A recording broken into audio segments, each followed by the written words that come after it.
Good afternoon, Dr. Campbell. Thank you so much for taking your time. I heard that you have some incredible connections, dots that you connect when it comes to statins. Will you please share a little more? Well, I initially watched some research by Dr. Stephanie Seneff. She does research at MIT, who pulled up all the data.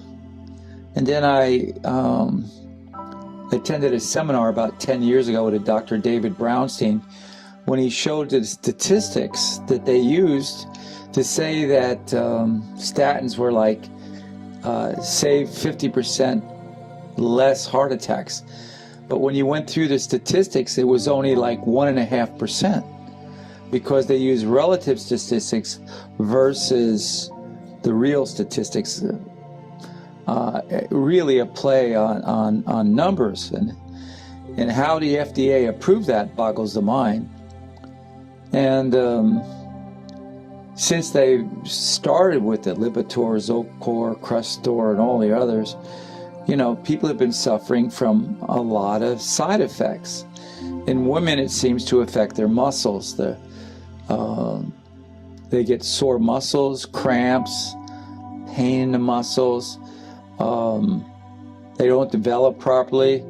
According to Seneff, Dr. Seneff, that working out, taking a statin drug really doesn't help the muscles at all. I mean, and so according to her, it derails your ability to use other modalities to increase your health. And while, you know, there's some indications it definitely affects the liver. And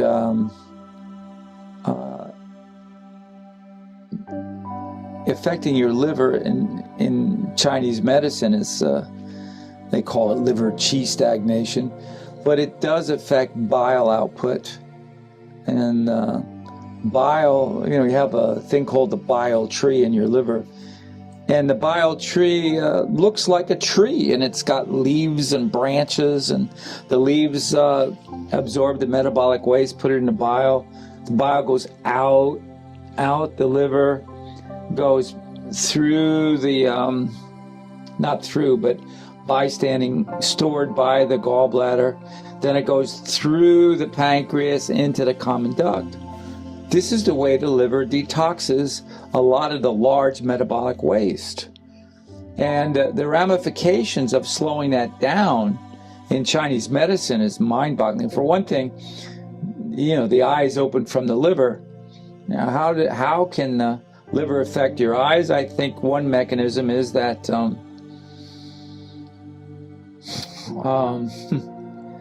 when the liver congests, it slows its processing time. So the heart has to get X amount of blood. Ideally, 30% of the blood should come from the liver. As the liver congests, or liver qi stagnation, there's another thing the naturopaths use. They call it, what do naturopaths call it? Bile stasis. Phase 2 backup is another one.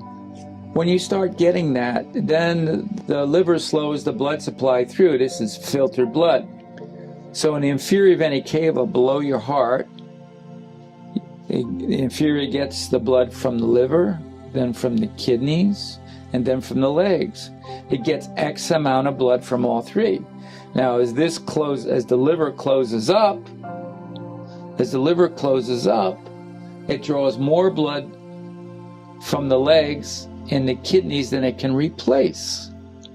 So that when the liver congests, then you have leg cramps, restless leg syndrome, varicose veins. You know, this is all observations on my part over 25 years of practice, observing what happens when the liver congests. And you see it really exacerbated with cirrhosis of the liver or hepatitis C, where all the symptoms are exacerbated. But if you look at it, right, and you see if the heart is drawing X amount and less from the liver, that's less filtered blood in the system from the liver. So now you're getting more metabolic waste getting pushed through the system. So where does that wind up? Well, after it gets it, then it has to push it in the lung. Well, you know, we're getting a lot of asthma lately. We're getting a lot of people with shortness of breath. In my opinion, in my practice, if I clean the liver, decongest the liver, then they're able to draw a deep breath. Because if you breathe smoke or anything to the top of the lung, getting the metabolic waste in the lung can, in my opinion, there's probably a lot of argument out there with some pulmonologists, but I think they get shortness of breath, and it can affect, and you can get all kinds of coughs and shortness of breath and phlegm built up because this metabolic waste builds up in the lung, and where's it going to go? And then after, you know, it gets in, the heart pumps it into the lung, and then it sucks it out of the lung, and then it pushes to the head and the rest of the body. So now it pushes it to the head. So what happens when your head gets less filtered blood, more metabolic waste, and in some cases when the heart slows down and the back pressure from the liver, this is all my thinking and drawing from, you know, my clinical experiences, I could get trouble sleeping. You try to go to sleep, the heart slows down, can't draw enough blood through the system because you know, it's drawing it from a long straw. The legs are far away. The liver closes up, especially if you eat a bad meal or you have beer and pizza with your friends, and it even closes up more from this bad food because it's trying to protect itself against a really bad meal. Then it's drawing more blood, and it has to work harder, and the heart wants to slow down. Can't get enough blood to your brain. So what's the first thing that happens when that happens and you're trying to sleep? You get restless sleep. What does that mean? You toss and you move, because when you move, your heart beats faster, and you feel good for a while, then you go to rest and your heart slows down, and you don't feel so good, and you move more. Then if you do go to sleep, which is very interesting, usually a lot of times my patients suffer from dream-disturbed sleep. In my opinion, this is your brain giving you a dream to get your heart beating faster, okay, while you sleep, because the dream is designed by your brain. Your husband's chasing you with a knife, or you're afraid of snakes, or you're in a dangerous situation in the dream and your heart's beating faster. And sometimes the dream wakes you up, sometimes it doesn't. And eventually around 3:30 in the morning, the heart takes over. This is my opinion, you know, this is clinical experience. The heart takes over and says, I need to go into REM sleep. Brain, leave me alone. I can't deliver what you want. I need some rest. I got to get my REM sleep. I need to rest the heart. I need to regenerate the heart muscle, because when it goes into REM sleep and it slows down, this is when, in my opinion, most of the repair occurs. So when it goes to slow down, because of the liver congestion, it can't get enough blood to the brain. And after, I don't know, pick a number, 15 minutes, 20, 30 minutes, the brain doesn't get its 2.5%, 25% of the glucose, 20% of the oxygen, get it. It starts choking, and it wakes you up right away. And you wake up with palpitations.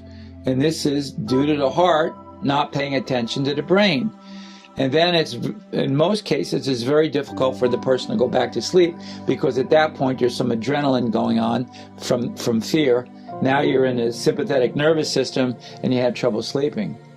Now all this can come from a congested liver, bad diet, then you add, you know, so the answer is statin drugs, because you've got too much cholesterol in your blood, which there's a lot of evidence out there now, you know, published, that says that, you know, X amount of people had heart attacks, and most of them didn't have any high cholesterol. They got heart attacks with low cholesterol. Excuse me?